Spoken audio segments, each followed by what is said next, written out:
एक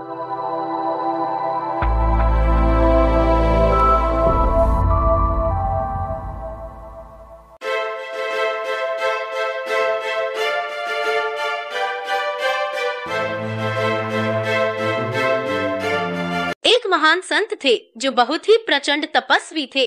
उन्हें कई शास्त्रों का ज्ञान था, कई श्लोक मुंह जबानी याद थे।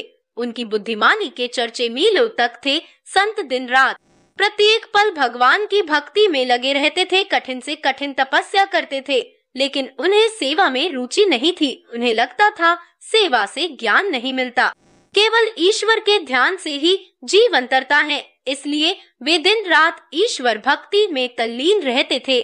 ना उन्हें किसी अन्य से लेना था, ना देना, ना किसी का भला करते थे और ना ही बुरा। ऐसे व्यक्ति से समाज को कोई खतरा नहीं होता। उन्हें लोग अच्छा ही मानते हैं, इसी कारण इनकी प्रसिद्धि सभी जगह थी। एक दिन संत अपनी साधना के लिए वाट वृक्ष के नीचे बैठे। अचानक ही वही बैठे बैठे उनके प्राण निकल गए। मृत्यु के बाद जब उनके सामने चित्रगुप्त आए तो उन्होंने संत को कहा, हे तपस्वी, तुम्हारी तपस्या और ईश्वर भक्ति को देखकर तुम्हें एक कुलीन प्रतिष्ठित परिवार में अगला जन्म दिया जाएगा। यह सुनकर संत दुखी स्वर में बोले, हे चित्रगुप्त, मैंने वर्षों तपस्या की, उसमें कोई कमी नहीं रखी, किसी प्राणी को दुख नहीं दिया, फिर भी मुझे मोक्ष की प्राप्ति क्यों नहीं हो रही? इस पर चित्रगुप्त ने संत को धर्मराज के सामने पेश किया। संत ने अपनी सारी व्यथा धर्मराज से कही, अपने सारे धार्मिक कर्म कांड के बारे में विस्तार से कहा। यह सब सुनकर धर्मराज मुस्कुराए और उन्होंने कहा, हे वत्स, वास्तव में तुम मानव धर्म को जान ही नहीं पाए। मुझे पता है तुमने कठिन से कठिन तप किया, किसी को कष्ट नहीं दिया, लेकिन तुमने परोपकार भी नहीं किया, अपने अर्जित ज्ञान से किसी अज्ञानी की मदद नहीं की, किसी रोगी का उपचार नहीं किया, किसी भटके राही को सही मार्ग नहीं दिखाया। वास्तव में तुम जानते ही नहीं हो कि परोपकार ही असल मायने में मानव धर्म है। सेवा भाव ही मानव जीवन का आधार होना चाहिए।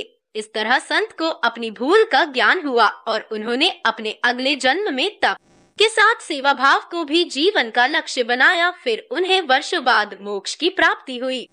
वास्तव में इंसान को यह पता ही नहीं होता कि धर्म क्या है और वो दिन रात धार्मिक कर्म कांड में लगा रहता है। जैसे हमेशा एक बात सुनने में आती है कि तीज त्योहार पर लोग ब्राह्मण को दान देते और भोजन कराते हैं, भले ब्राह्मण संपन्न हो, खुद 4 पहिए के वाहन में घूमता हो, लेकिन बड़े शान से उसे दान दिया जाता है और वो स्वीकार भी करता है। आप खुद ही सोचिए ऐसे दान का क्या महत्व होगा। अगर आप यही दान किसी गरीब को देंगे तो शायद उसकी कई दिनों की भूख शांत होगी, उसे जीने का सहारा मिलेगा।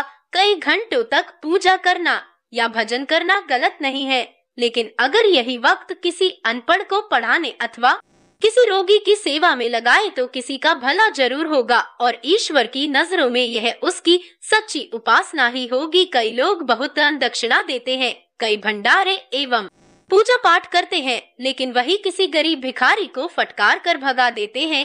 क्या यह धर्म है? हमेशा ही सब्जी फल लेते वक्त पैसे का मोल भाव करते हैं, लड़ते हैं, कई बार जबरदस्ती कम पैसे में किसी गरीब से सब्जी या फल ले भी लेते हैं, लेकिन वही मॉल, सुपरमार्केट अथवा ऑनलाइन शॉपिंग बिना किसी सवाल के करते हैं। क्या कभी सोचा है किसी गरीब से 5 से 10 रुपए कम करवाने में आप कितने अमीर हो गए? लेकिन हाँ, उस सब्जी वाले के लिए इस कारण महीने की कम से कम 5 रातें खाली पेट सोई होंगी। वास्तव में धर्म क्या है, इसी का ज्ञान, इसके जरिए हम आपको अपने आप को समझाना चाहते हैं। आज कलयुग के दौर में मोक्ष प्राप्ति की तो कोई नहीं सोचता, हाँ, लेकिन सभी एक संपन्न एवं निरोग जीवन की कामना करते हैं। और अगर हम ईश्वर में यकीन करते हैं तो हमें कर्म और उसके फल में यकीन रखना ही होगा। हमारे कर्म ही हमें अच्छा या बुरा फल दे सकते हैं।